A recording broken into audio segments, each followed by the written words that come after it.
Girl, tell me you know nothing about polyamory without telling me you know nothing about polyamory. But also freaking bold to come on the page of a non monogamy therapist, educator, author, and person who's been practicing it for over 20 years to try to drop nonsense like it's a truth bomb. So let's break this down and debunk some BS.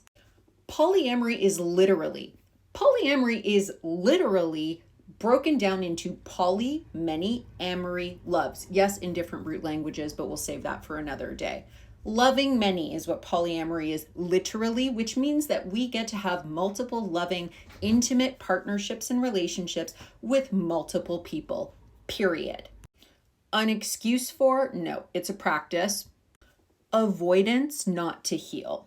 Now, I'm going to pop on my therapy wig for a second and make the really kind assumption that you are referring to an avoidant attachment style, which is one of 4 different attachment styles, and they can all have their pros and cons in different moments.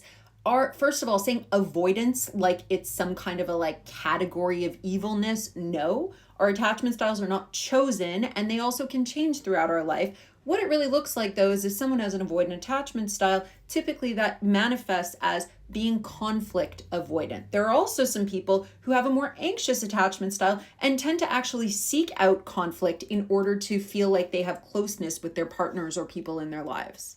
But without going off the rails into attachment theory, what I want to say is that most of us have insecure attachment styles, and many people of those different styles are very well suited to be in healthy relationships. And being in relationships is actually what helps us heal our attachment styles by navigating conflict in new ways, in healthier ways with new partners. Now, to be avoidant and to successfully continue engaging in long-term relationships is actually very challenging when trying to do something like polyamory, because it requires us to deal with all different kinds of conflict and conflict resolution with often multiple people at the same time.